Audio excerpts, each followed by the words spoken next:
Ajahn Ben will start exactly on time, 7:30. Let me do a little bit of advertising. Last time I gave a lecture on Poi Pakon. It now appears in English. If you want my autograph, buy downstairs. And also a new one, Dr. Chan, which edited, just come out. Best Wishes for Asia by Dr. Poi, whose centenary will be next year. Let me also advertise my own book. This is my latest, The Wisdom of Sustainability, Buddhist Economic for the 21st Century. It has been translated into Burmese and 12 languages, except Thai. Again, there are few copies available. I will be willing to autograph if you want them. Now let me explain the lecture tonight. We have organized lectures in honor of Dr. Sem Ngpwong Keo, a very prominent man in this country. Among all the progressive doctors, regard him as the father. He passed away just over the age of 100. We organize lectures in his honor when he was alive every year. And we also asked his permission to start an alternative education movement called SAME, Spirit in Education Movement. And this is the organization which organized the lecture tonight. Normally the lecture is given in English or Thai or English with Thai translation. But tonight something special, because I think Ajahn Ben will give lecture entirely in English with a slight Irish accent. There will be no translation. But the same movement will translate these, put in their website, and perhaps in their publication. And I'm honored that Dr. Sem's son is here with us. And we are very happy to have him here to represent the family.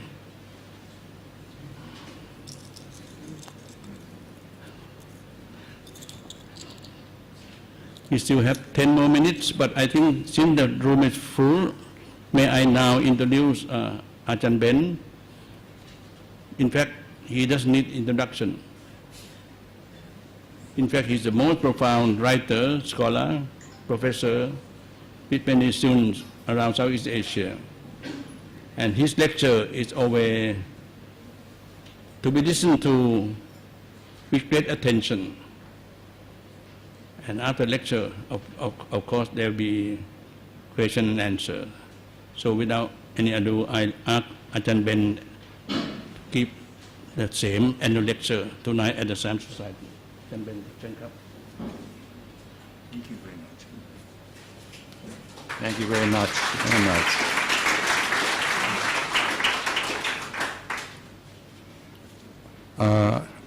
I would undertook to talk about this project, feeling rather nervous because we're all supposed to be adjusting ourselves, and I hope that everybody here will don't adjust. I think it's not necessary.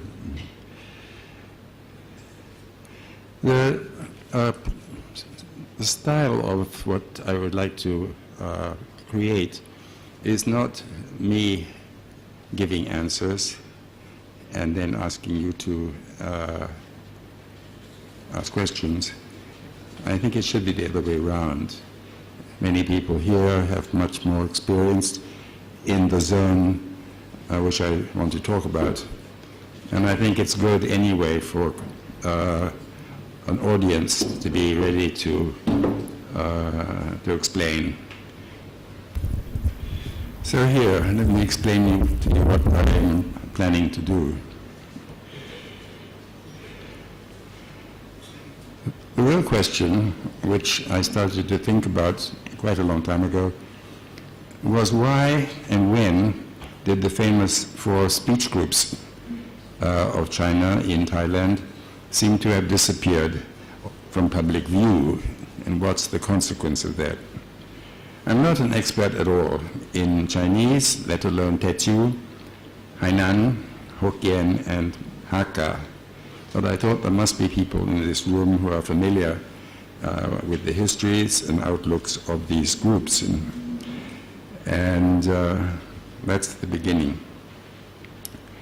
The first question that caught my attention was, are these old fragments that I want to give to you, do they have any relevance to the political difficulties that Siam is suffering and has been suffering for a while?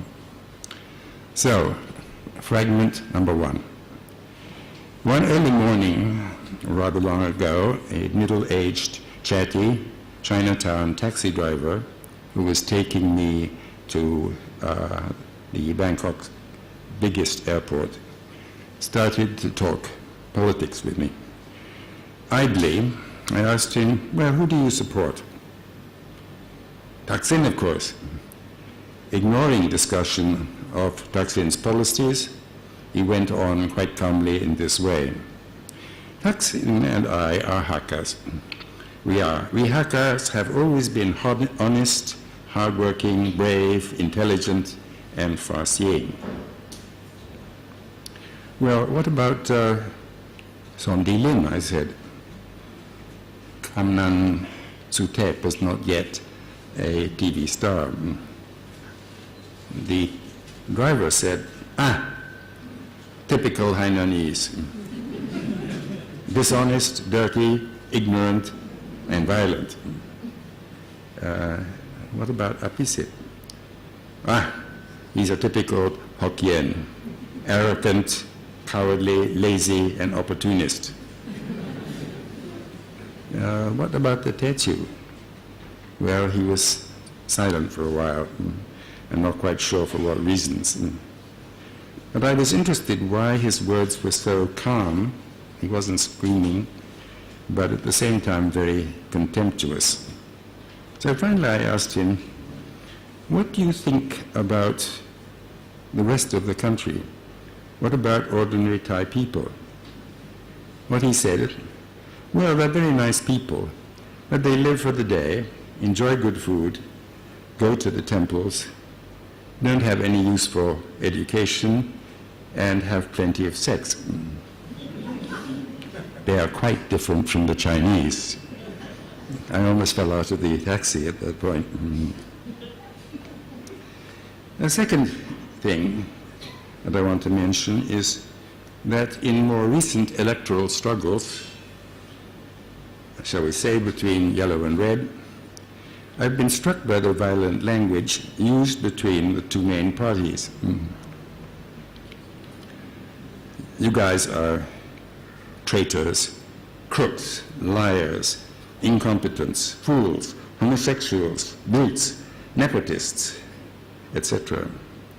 And you can add in the standard insults like I hear, I cry, and all the others. But the strange thing is that nobody screamed out, dirty Teochews, arrogant Hakkas, or anything about these four speech groups. Why didn't they use those words for the word of war? The silence made me think that about a kind of funny behavior by members of parliament in France. Even though the parties hate each other, they have long agreed among themselves that any one of the parties would not say anything in public about their respective enemies' sex scandals, prostitution, mistresses, illegitimate children. That is, you then talk about my mistress and I won't talk about your prostitute and so forth.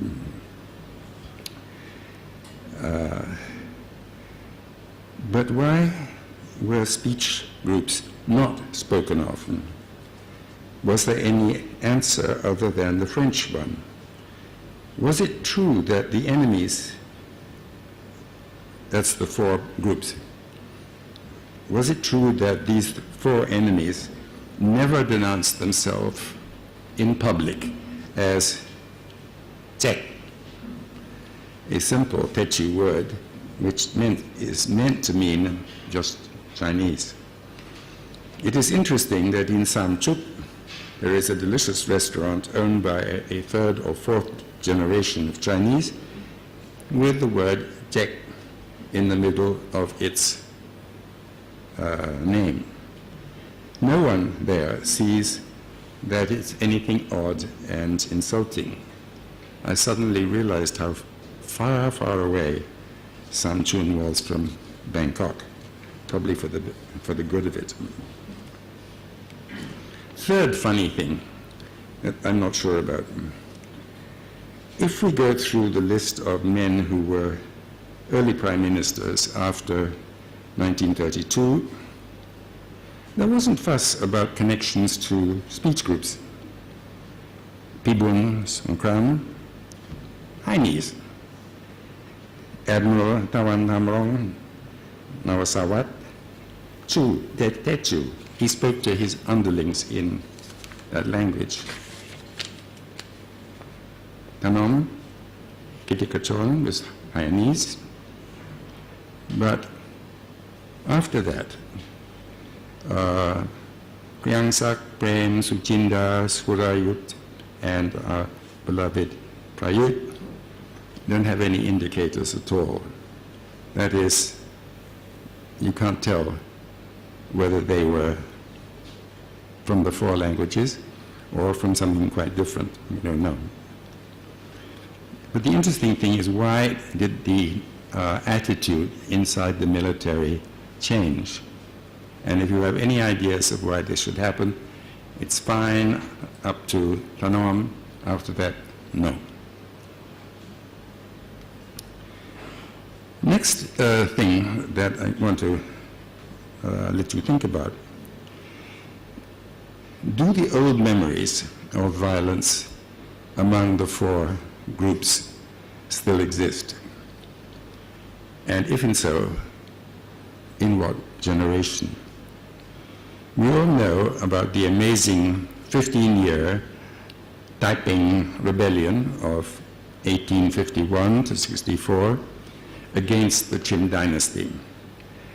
And this rebellion was led by a charismatic Hakka called Hong Xiuquan against the Qing rulers, and conquered almost the whole of China below the Yangtze River.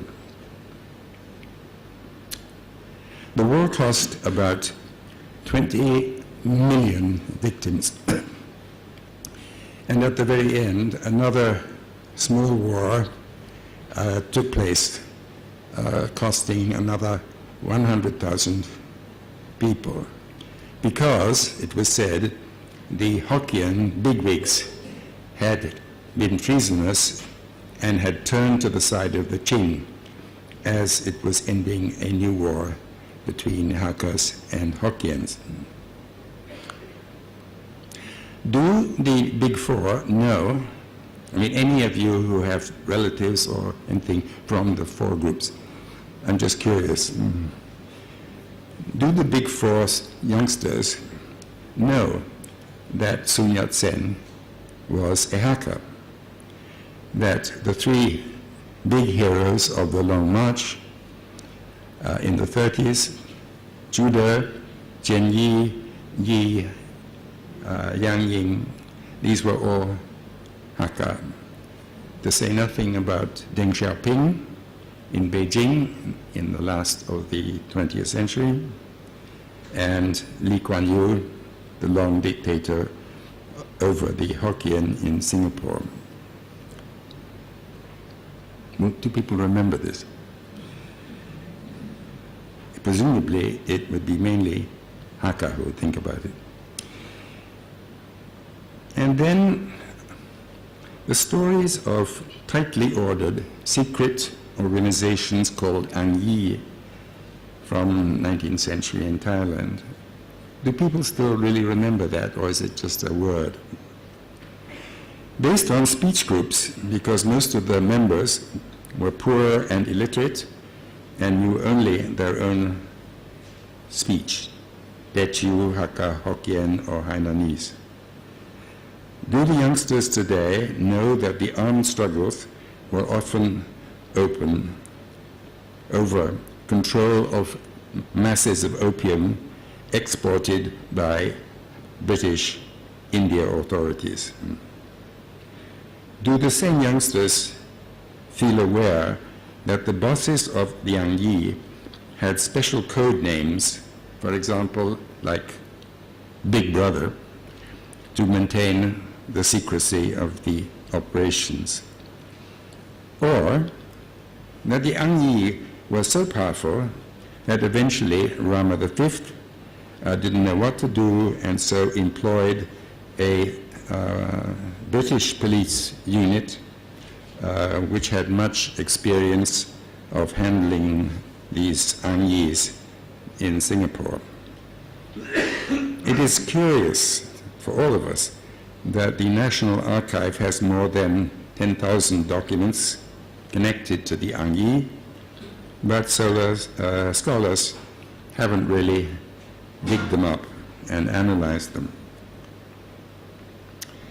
I'll ask a small addition to this. Alert foreigners who come to live in Siam can always find in newspapers and magazines mentions of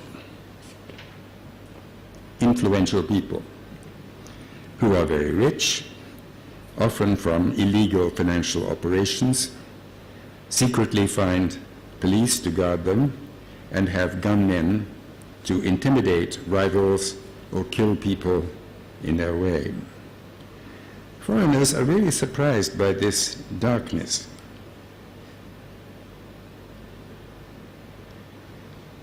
Since in their countries, such dangerous men are always firmly named in the newspapers.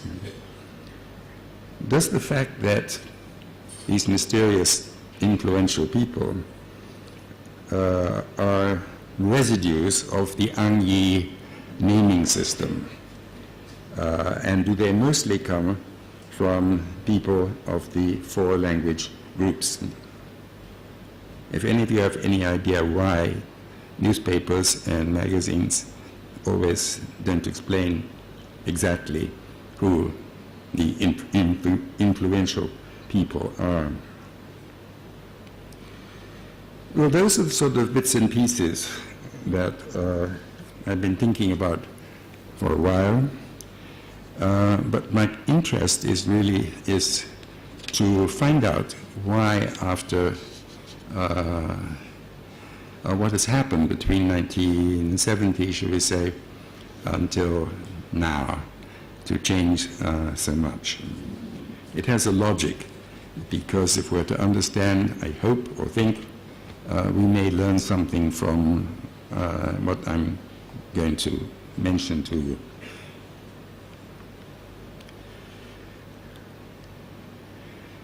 The beginning is of political life in Siam in the period from the end of World War II to the end of the Asian Cold War, which ended around 1971. That is not long. It ended really when secretly Nixon sent Kissinger to Beijing to talk to Mao and see if a coalition could be formed between the two countries against the USSR.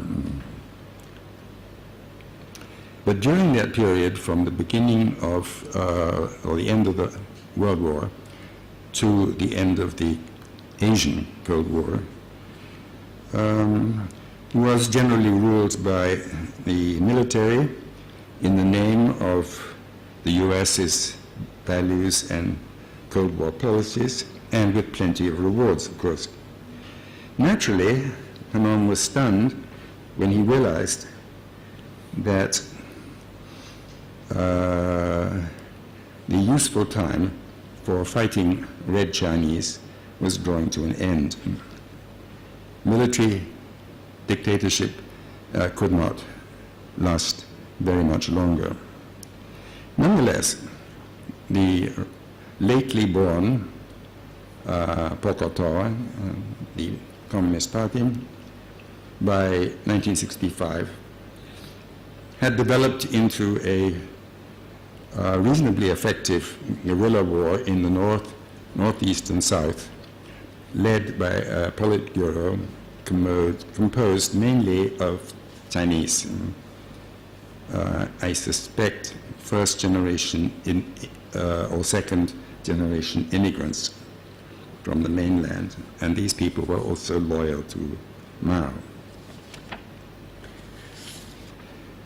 As a result of this, in 1971, you'd have to admit that Siam had a range of ideologies much bigger than it had ever experienced before. But did the PKK make use of various elements of the big four groups? What kind of reaction did they have to the famous Big Four? The fall of the Phnom military government in October 73 made it possible for genuinely open elections, which, with parties raising, ranged from conservative to socialist. This kind of possibility never happened again. There has never been a left or even moderately left political party in Thailand since then.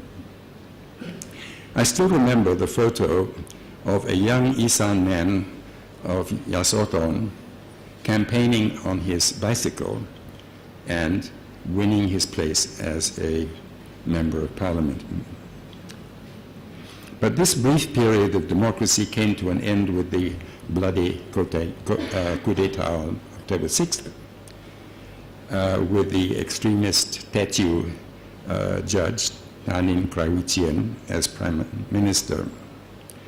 Many Sino-Thai students, if not imprisoned or killed, fled to the Maki, where they were protected by the PKK, even though their leftist commitment was as much to Siam than the PKK leaders were attached to China.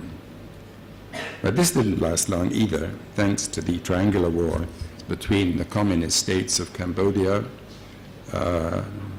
Vietnam, and China, in which the Vietnamese won. The PKK lost its allies and soon disintegrated. The question is, did many of the young middle-class leaders and students feel any association with one or other of the Big Four? I don't know. I would really like to know. In 1977, the Thanin regime was overturned in the name of moderation by an interesting general, Krangsak Chomanan. He announced an amnesty for all radicals, provided they laid down their weapons. And further, he managed to have the great Hakka, Deng Xiaoping, to come to Bangkok. And he also tried to deal sensibly with another communist state, Hanoi. But as is known, he was quickly succeeded by General Prem as prime minister, heading cabinets with figures from the major conservative political parties. A very curious kind of democracy was on the way. Okay, now we get to the real part. While traveling about in Siam in the early 70s, I was always surprised to see that the Kalakang, that's the city halls, often looked dull, run-down, old-fashioned, while the most arresting business buildings were branches of the big, big Chinese banks, taller, with catchy logos high in the sky, visible everywhere. Very modern, one could say. Well, is that the right way to put it? But it was plain that there were many more branches in the world outside of Bangkok than Calacan. What were the strategies coming by the expanding banks? Who were the main clients and for what reason? I was so fascinated that everywhere I went I took pictures of the branches and once in a while a Calacan or two. But in the 80s and 90s, until the crash of 1997, money flowed all over the country, which was also a part of the boom. Now, back again. I've been searching through Thai dictionaries to find out when the term Jaipur, with a negative sense, came into common use.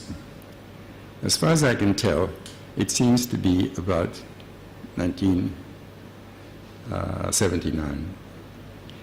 An excellent former American student of mine told me that he had done specific research in the 80s and 90s about these Jaipur. Who were they? Where were their bases? And how long did they keep these bases? Where political dynasties were concentrated. So he gave me a map and a list of the Jaipur, and thanks very much to our great friend, Kun Saguan, filled that out with other information. So I'm going to turn this up so you can, have I done this right? Don't worry about this one. This only shows you where it's not absolutely perfect. There are some names that are missing here. But you will see the picture of the distribution and our conclusion that Ketu 7, Hokkien 6, Hainan 3, and Hakka 4. So they've more or less divided it out okay between themselves.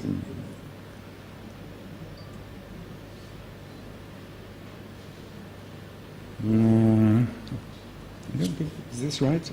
Let me have a look.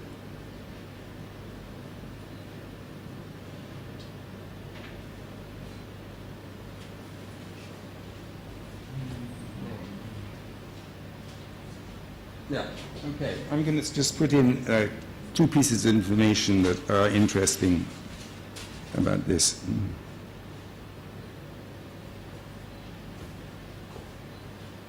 This is taken from a book that I like very much, a French scholar. Oh, microphone, sorry. Which I sort of took out from his book, which was finished about 10 years ago. And you get some interesting patterns here. You have Philippines, completely dominated by the Hokkien, with some Cantonese. Cambodia, completely in the hands of the Tetu. Laos, also in the hand of Tetu, with some difference. Vietnam, Cantonese, Thailand, Tetu, with the other three. Indonesia, Hokkien, big group, and smaller Hakka and Tetu. Malaysia, you can see from the board. What you see in effect is a very, each country has a kind of different distribution of these speech groups, and it's very useful to keep them in mind.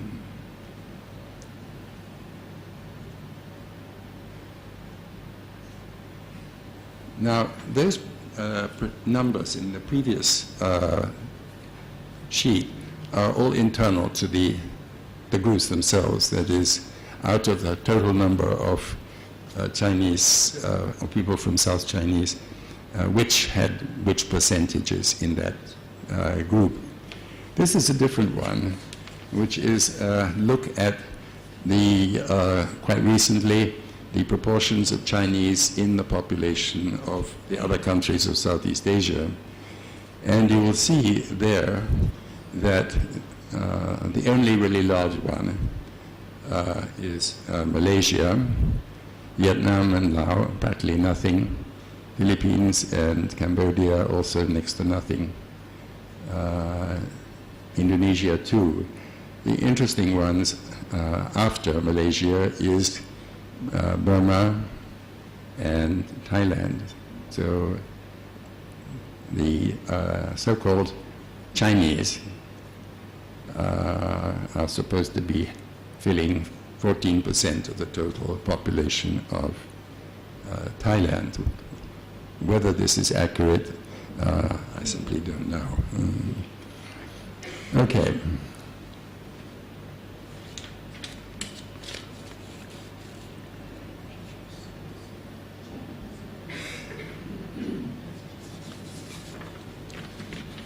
Now, the interesting thing about the Japon is that in their time, that is, let's say 1980,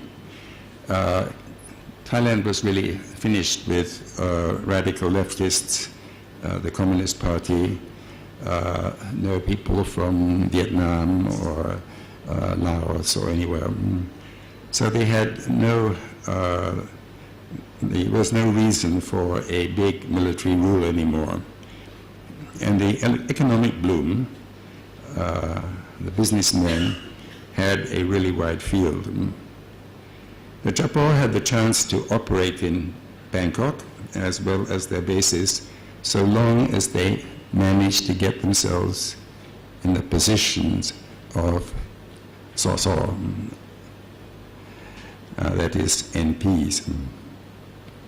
They had easy access to banks for winning elections with not very expensive handouts to voters. However, there was a snag, and the story goes back to the American era or the Vietnam War. Washington, and here I mean more or less the American military, not Hillary, sorry, and the CIA, had spent huge sums of money to support, train, and arm Siamese as mercenaries in the secret war in Laos, heavily armed police, security units in rural areas to destroy the Bokota. But on the eve of America's defeat in Vietnam, Washington was more or less ready to give up its big program in Siam at the request of Prime Minister Kukrit Pramod. But this fast transition left a very large number of low-level security personnel with dangerous skills, plenty of abandoned weapons, but no permanent, well-paying jobs. The best client for them were people like Japor and their enemies and rivals. I'm sure that many of you, at some time or another, seen Tan Hui's really fantastic movie in 1983, which has the title No Poon, which is gunman or gunmen. This movie is perfect for the time when the Japor are becoming a powerful sector.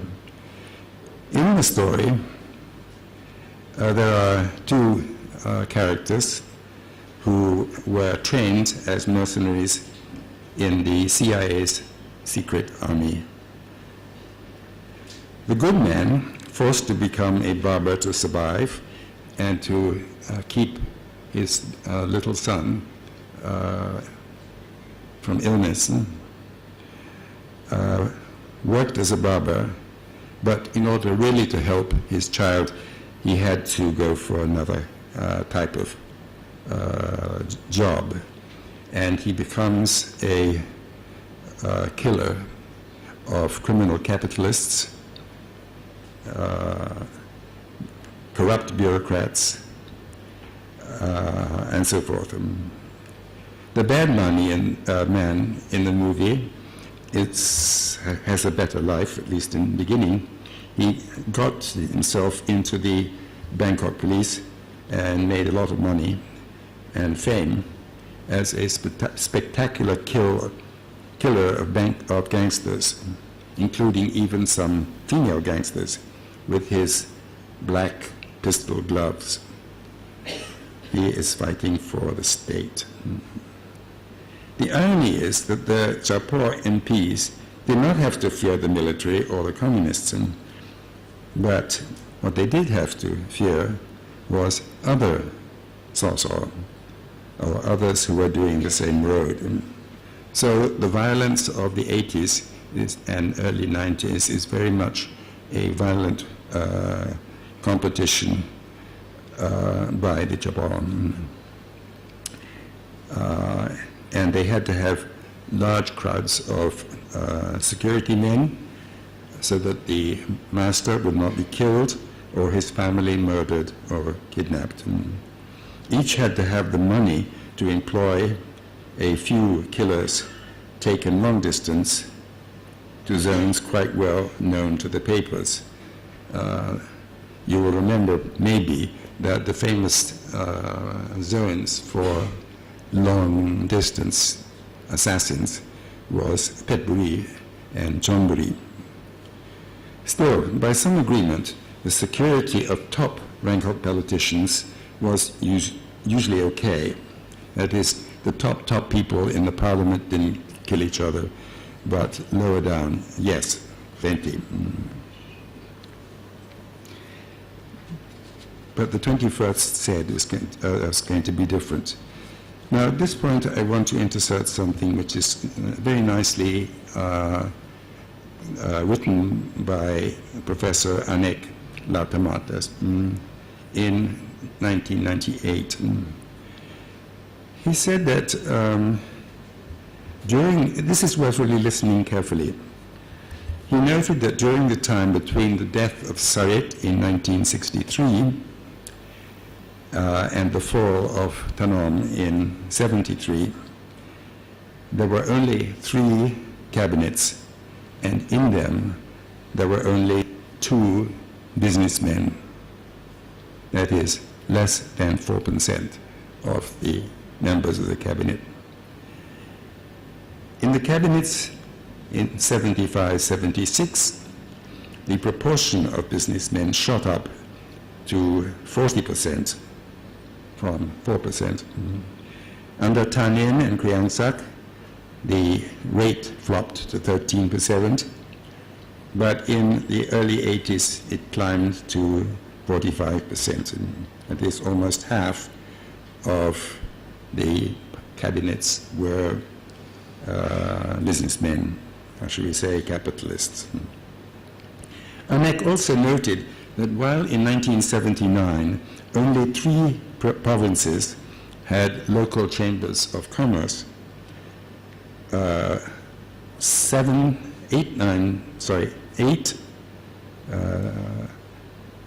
years later, every single province in the whole of the country had such local chambers of commerce, thanks surely primarily to the great Bangkok banks. There's one other statistic that I want to bring forward for you, which was produced about the same time as Annex, created by Professor Vorak Sadi in Chulalongkorn.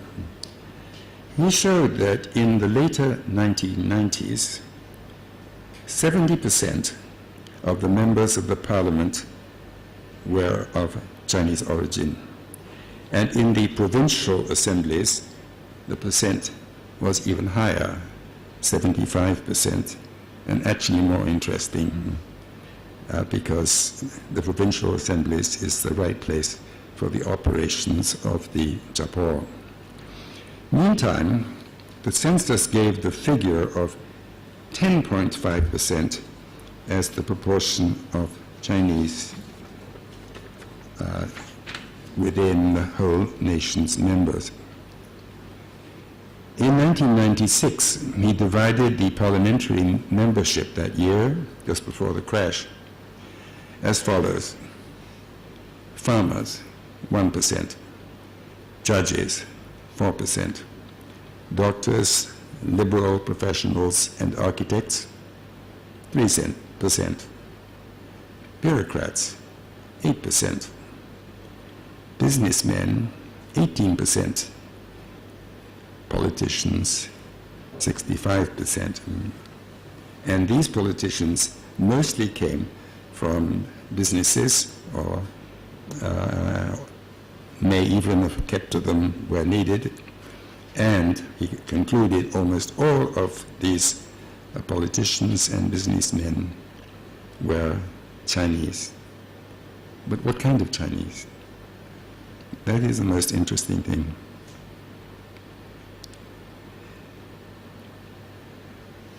The financial crash of 1997, for many egotistic businessmen and politicians, it was a disaster.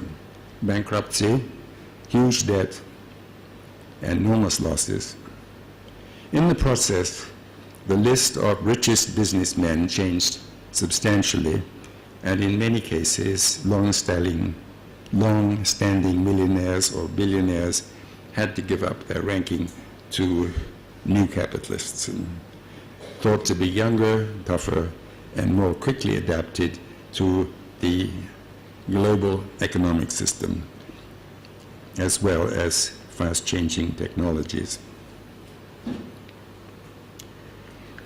Now, up to 2001, the only Hakka to become Prime Minister was Anand Panjarachun, following the toppling of Sachai Chunawan by General Suchinda. Capable and liberal that he was, Anand headed no party and stayed in office only for a temporary period. Thus, Hakka Thaksin's sweeping victory in the election of 2001 was impressive, but for how long? My question is this, which is weirder. Why did Thaksin announced a war on drugs in February 2003. Within 3 months, about 2,275 people, adult males and women, teenagers and even children, were killed or executed outside the law. For the greater part, the killings were done by provincial police, but they were acting on orders from Bangkok.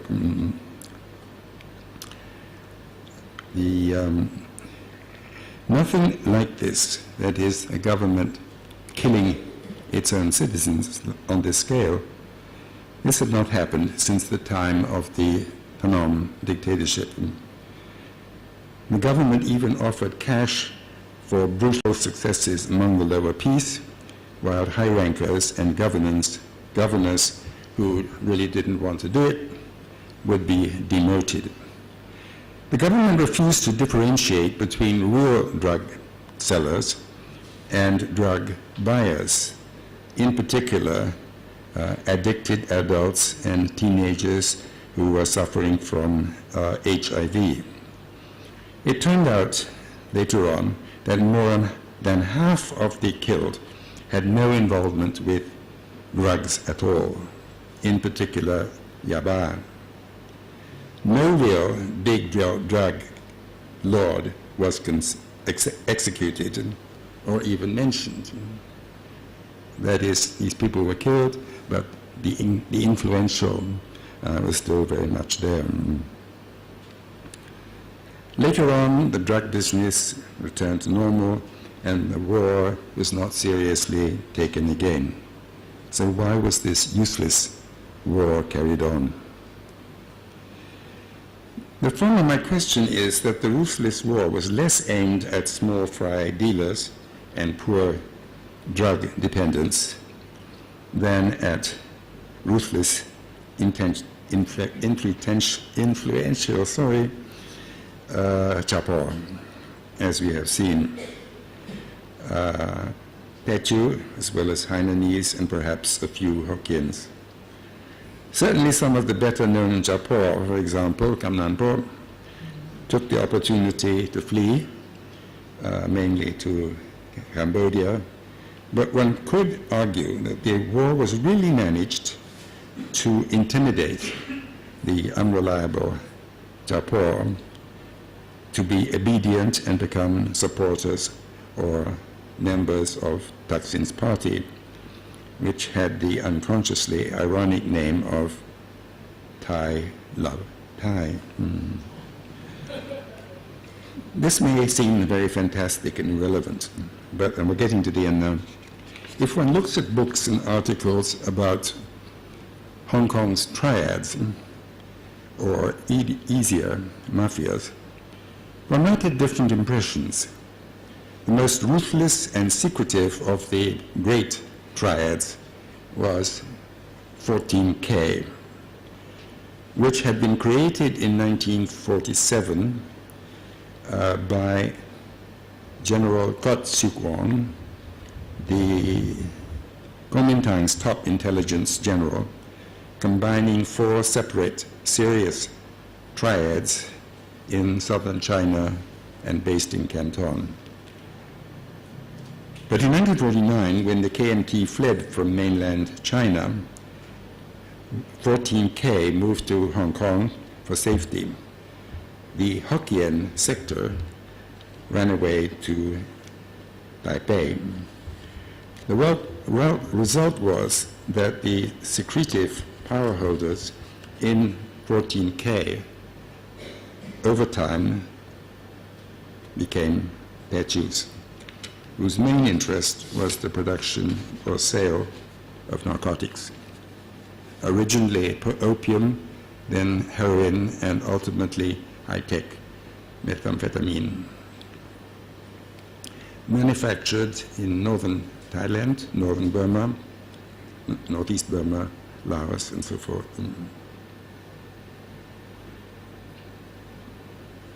The curious thing about 1997, the year of the crash, was also the year in which the British had to give back Hong Kong to China. I know some Chinese who say that it was a difficult moment for the Beijing bosses because they couldn't be sure that the population of Hong Kong would go quietly. There would be no embarrassing moments.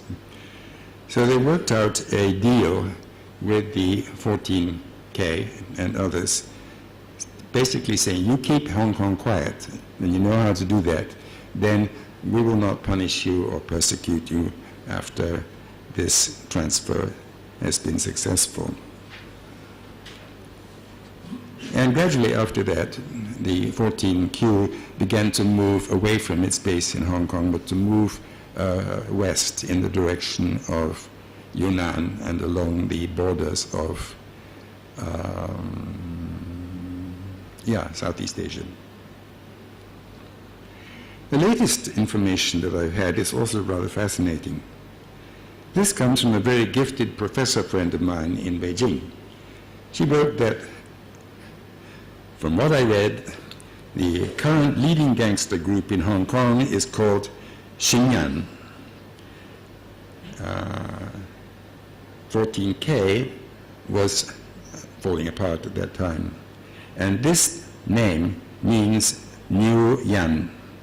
Yan is an old name for Chao Zhu and of Shantao, Swatao.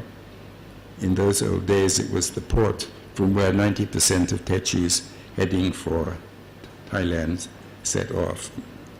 Then she goes on, because of that Techu backing, New Yan and another gangster group are nowadays doing extensive drug business with the drug-dealing secret societies in Thailand, which are reported to be overwhelmingly Techu. Xinjiang is the only large gangster network which identifies itself by an ancient home. Okay, the end.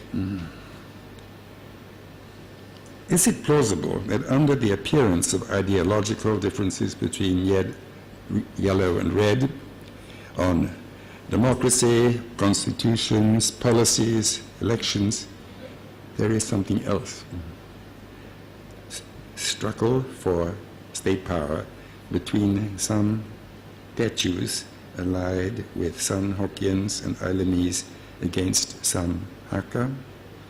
If this is true, then one can see why the four languages do not appear in public.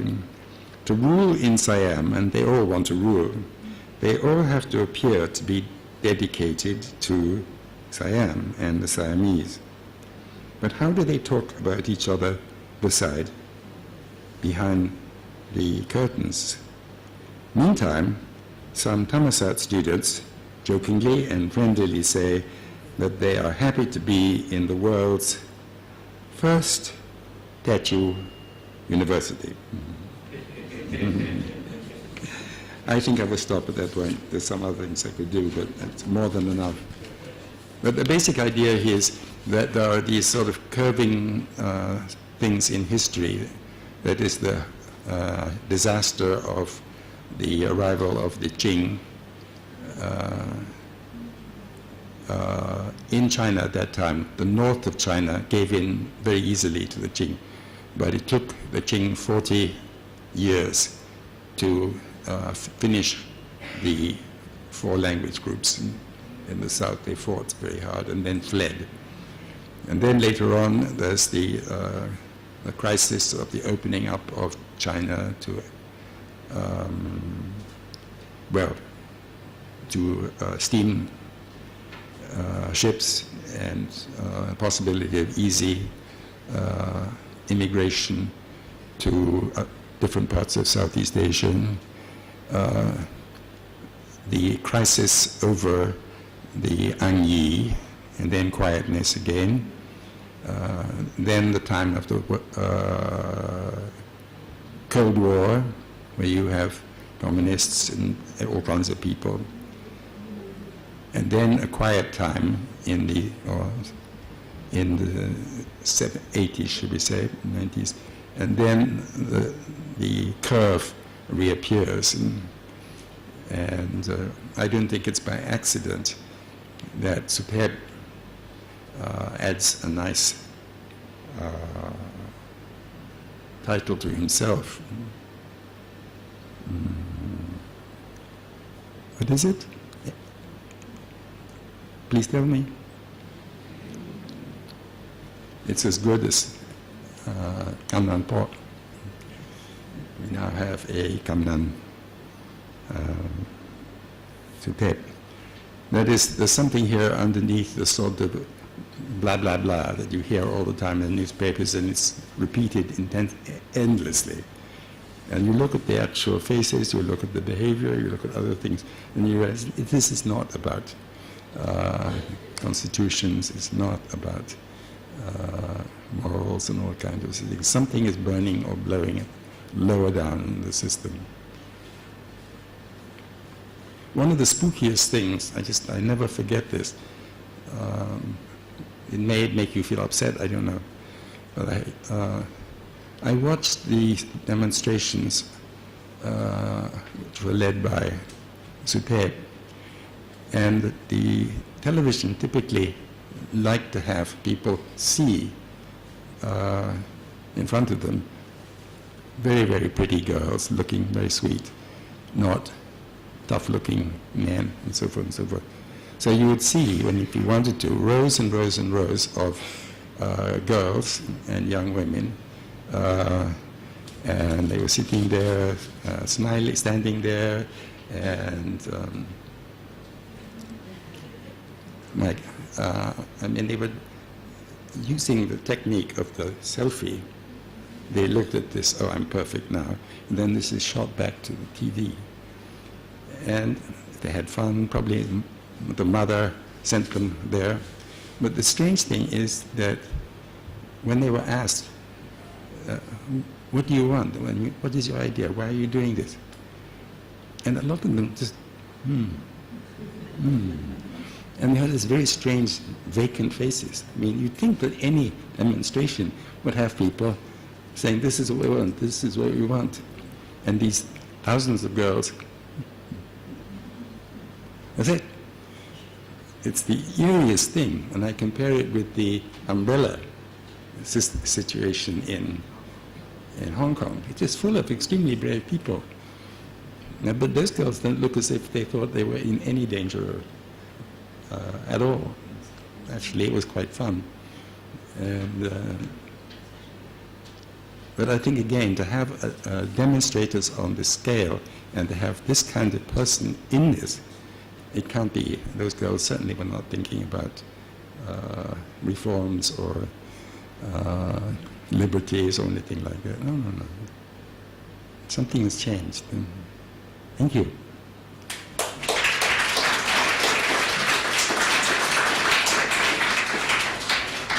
Thank you, Ben. Great. I'm sure you all agree it's a wonderful lecture. Now it's time for question and answer. Anyone want to ask or disagree or please? นี่ไมโครโฟนมีไหมมันนี่ไมโครโฟนอยู่นี่ Just very basic question. Where do you drop the Cantonese in Thailand?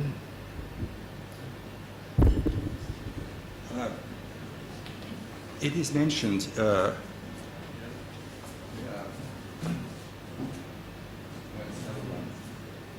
I work it back? Yeah, they're still there. They're in very small set in Vietnam.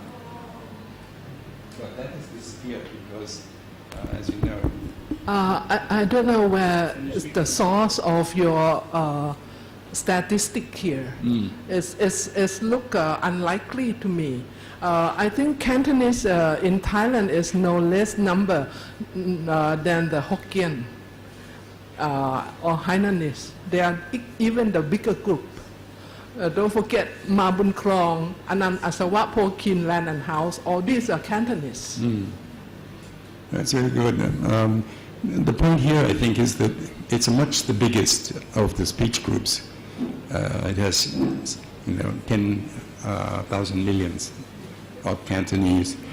But what has happened to them is that, or did happen in the 70s and 80s, they were kicked out by the Vietnamese, saying that they were petty bourgeois or big bourgeois, and they weren't going to have them here, and they were put on boats, and many of them died, and so forth, and nothing that Beijing thought it useful to apply, so that actually, after that, there were very small numbers of Cantonese, and besides, the space in China for Cantonese much bigger than the spaces for, let's say, the territory of Hakkas or Tetchus and so forth.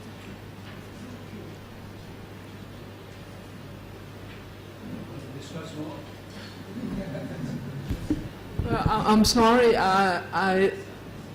My basic impression and my understanding is that the Cantonese in Thailand is not a small number at all. They are bigger than the Hokkien. To my knowledge from the book of my father, the Cantonese organized the first association, Cantonese association among all the dialects people in Bangkok. And their history in Bangkok is quite long, and they're very unified. and very big group anyway. That's one point. That's one point. Another point that I would like to question you is that you say that maybe it's the conspiracy of the Teochew and the Hokkien against the Hakka on this lately Thai politics. I think that is sound very alien to me. I don't think Thaksin himself have any self-conscious that he's a Hakka at all. I think all the Thai Chinese under 70 years old now is much assimilated into the Thai culture and forget all their ancestors. Who are they? Really? So this is a rather difficult point for me to understand. Yeah, that's all. Well, thank you. There was a time, I should say, in some of the Book of Skinners, for example, showing that the Cantonese were active and busy and ahead around 1900, but it was overrun in the world, the world crash in 1929-30, and many of them went back to where they came from. So they had a chance to be one of the two leading groups. But the way time worked out, that didn't continue in the same way it had before. But that could be wrong too.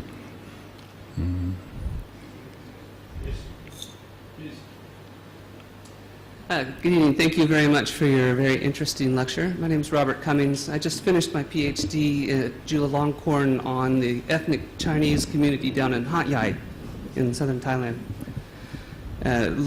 interviewing all the language group presidents and so forth. And I would probably have to agree that by the second or third generation, especially certainly the third generation, I mean, it depends on what you call Chinese, you know. That's always a problematic thing. But there are certainly still the Samakom, the language group societies, but I see much more cooperation between them rather than any kind of rivalry, at least down in Hat Yai, in the southern part of Thailand. I can't speak to northeast or north. But by the third generation, they're not speaking in their local dialect anymore. If they speak Chinese, it's usually Mandarin, because that's what's being taught. If people are still interested in their ethnic Chinese heritage, they're speaking Mandarin Chinese. So I don't really see the big. I see the lines between the language groups sort of not as that important. Although I do think that there is still quite an interest in their Chinese heritage, but the difference between the language groups I wouldn't see as that big of a difference, at least down in the south. Well, I think it depends on who you're talking to, as we all do. If a high soul person comes to see you, talk to them in this way and others, and my impression is that these groups speak to generations, to people that they are attached to, and so forth. And they will use other languages for this. And as I say, the disadvantage of saying that you are Hakka or Hakka, Teochew, and so forth, is that you are saying to everybody, well, these aren't Thai. They're another kind of speech. I mean, Mandarin is, anybody can get Mandarin because it's taught everywhere if you want it. But not many people are teaching Teochew or Highland. Those are real identifiers of who you are, much more strongly than China. And that's what is instructing. Yes, please.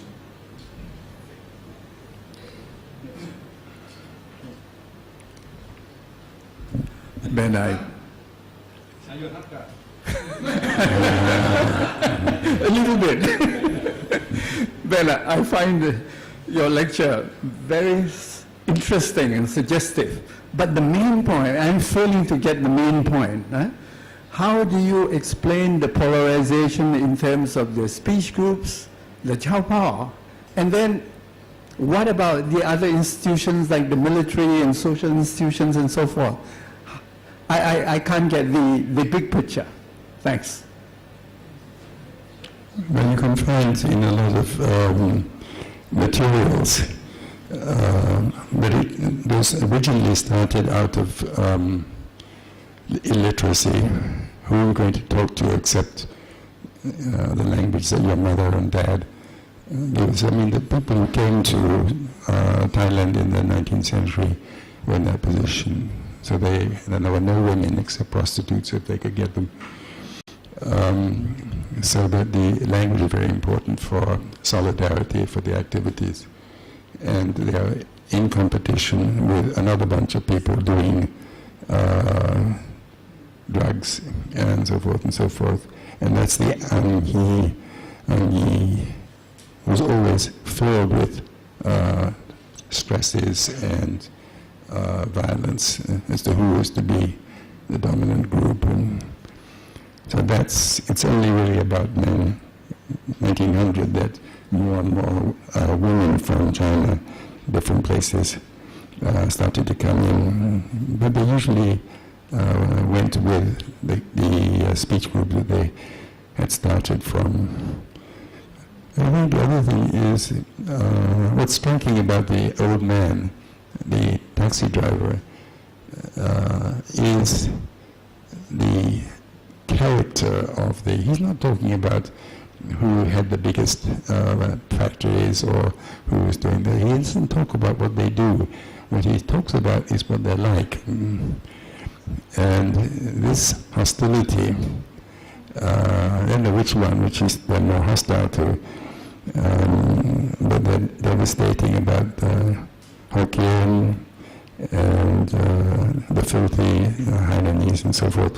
And you can bet your life that the Hokkien sitting down to a dinner say, oh, that goddamn Hakka is down the road making a nuisance, and then the Hainanese would think, oh, those untrustworthy Hakkas, how dare they say that, etc., etc., etc. I mean, I wish I'd had the other group, but I'm quite sure it's like that. And this has nothing to do with Thailand. It has to do with a historical memory of how these people survived in China or didn't survive or flee. So I don't think that's... the crucial thing is that up until the 80s, Chinese could not be the dominant political power because of the court and because of the military. And they were also open to challenge as spies from mainland and so forth. But after that, then all of them are pushing hard to get richer and richer and richer, but that's not enough. The next thing is to be in power. And that run for power on the basis not of Bangkok, but of the Changwat, where they were the Jopor. Then they had power in, let's say, I don't know, any old place really, but also in Bangkok. From this to here, into some ministry, into some activities and so forth. And this was the first time they had it openly. They could be openly beforehand. But if they did, they would talk about themselves as humble servants of our king and so forth. But this time, 80, when democracy is there, so-called, then it's all against all. And very difficult, and it got worse and worse. because of this 1997 crash, the turnover of who are the richest people no longer the same ones in the 1980s. And then, when finally a hacker gets into power, and you know his character, but I'm not saying this is all at all, that hackers are like him.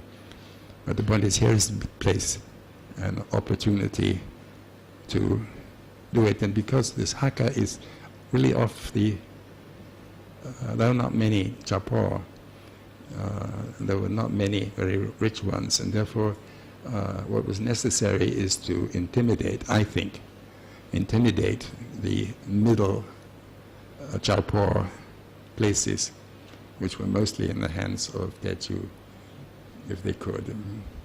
And so Professor Anderson, thank you very much for your lecture. And I'm glad particularly to hear that you suggest some new thing. I mean, your hypothesis that try to link the 4 dialects of the Thai Chinese to the political struggle and movement in Thailand.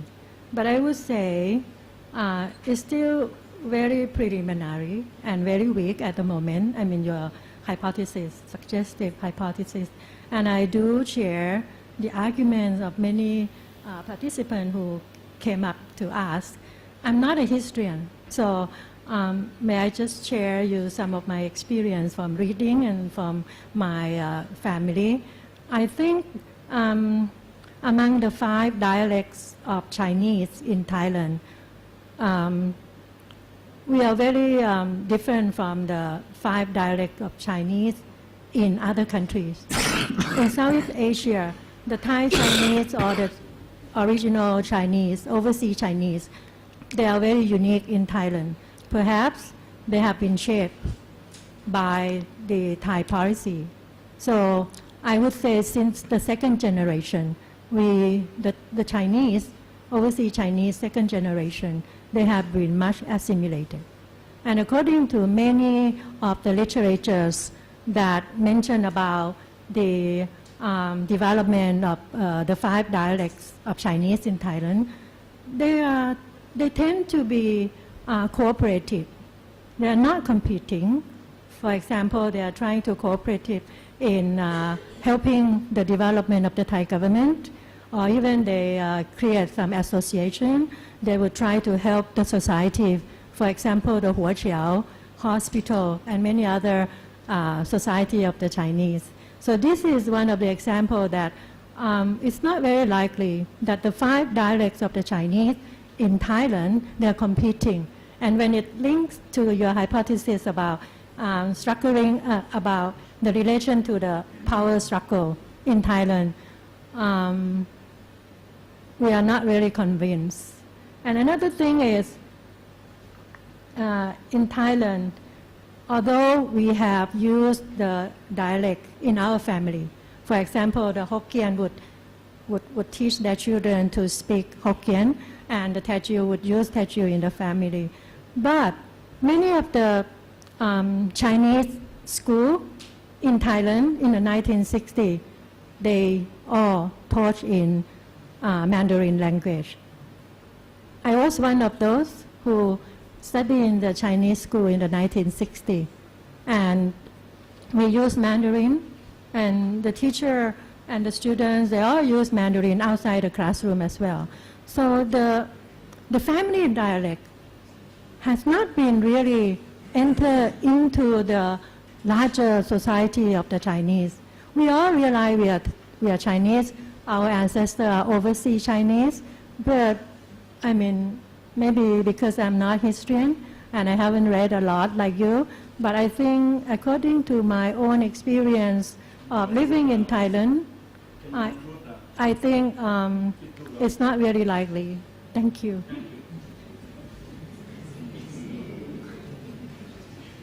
Thank you. Yeah, I just want to remind you that, you know, it's a very difficult thing to do. But what I'm asking you, especially those of you who belong or used to belong to the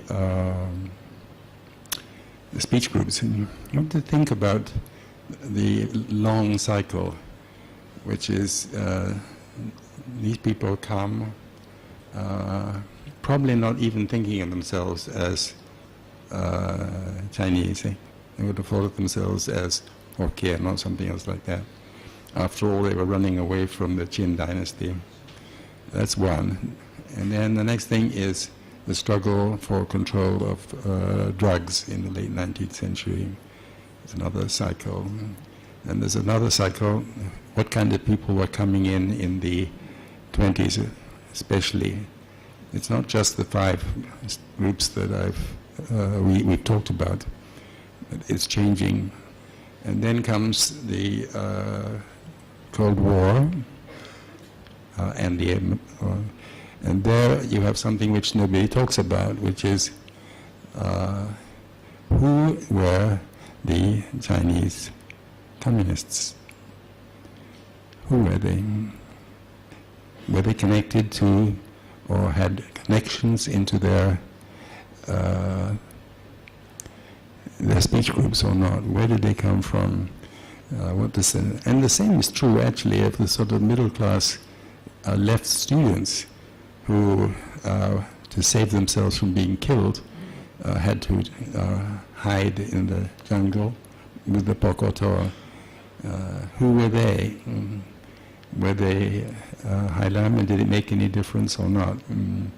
There's also to be said that there are moments in this history is when the groups actually really feel that they're in real danger about something, and they actually cooperate against the Japanese, for example. And the thing that was said earlier about Cantonese having the first association, it is not a family meeting. It's to ask all the speech groups to think of themselves as part of the revolutionary movement to create the new China. Once that's gone, we don't know. So if you just think about Chinese in Thailand only in terms of successful businessmen, it's not going to work. You've got to actually look at really look seriously at the different kinds of groups and know more about them. I don't know. Anybody in this room can say who the 4 most important Pokotor leaders, anything about their connections to these groups. Nobody knows. Any other question? Please. It's really found your program to be very interesting. A particular question focused on Thai names today. You don't see Chinese names hardly at all. I believe it was sometime around 1910 or onwards, there was a lot of pressure on Chinese to change over to Thai names if they want to keep occupations and things. As I said today, there's it almost seems impossible, certainly for a non-Thai, to even distinguish a Chinese name.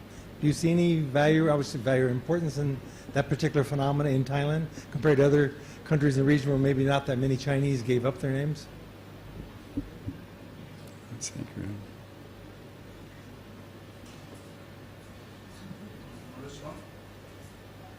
Any last question? Okay, at the back. And you forgot the 5th group, the 6th group. Then there is another type of Chinese in Thailand called Ho. They came from Yunnan. They are Yunnanese. And we cannot say Deng Xiaoping, Zhu De, Chen Yi, Ye Jianying, Hakka, because they never self. Ask question, Okay. not statement. I'll finish in 1 minute. Because they never self-declared they are Hakka. Deng Xiaoping self-declared he is a Sichuanese only, and he couldn't speak any Hakka language. The only dialect he could speak is Sichuanese.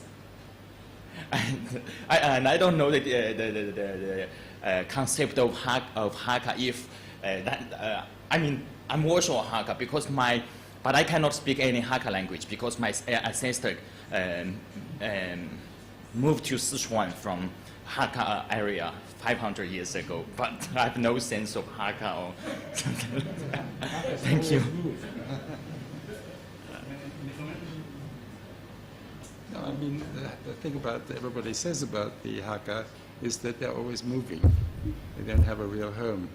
And that might be good luck for some people here. But I was born in Yunnan, so I can...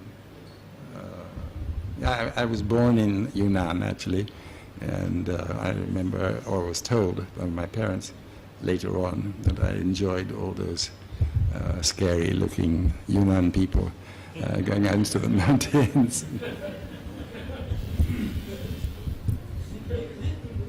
Thank you very much.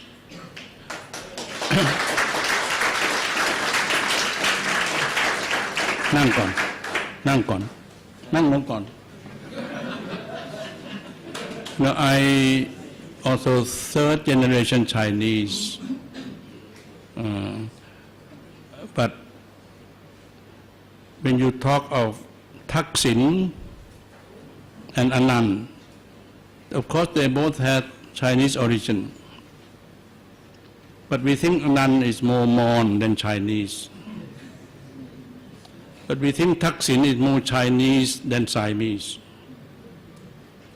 And my yardstick is cultural, not linguistic. Thaksin would claim to be a Thai, but he's certainly not understanding Thai culture. If you become third generation Siamese, Buddhism is part and parcel of your culture. When you tambun, offer anything to the monks, and the monks give you blessing at the end. When you offer something more to the Chao, the Chao will thank you, or you may even get a decoration. But to think that the Chao will support you for your particular ambition, that Chinese, certainly not Thai. Thank you for your attention.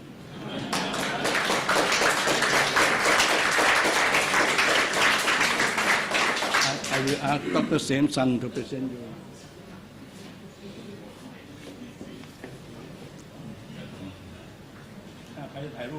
Please.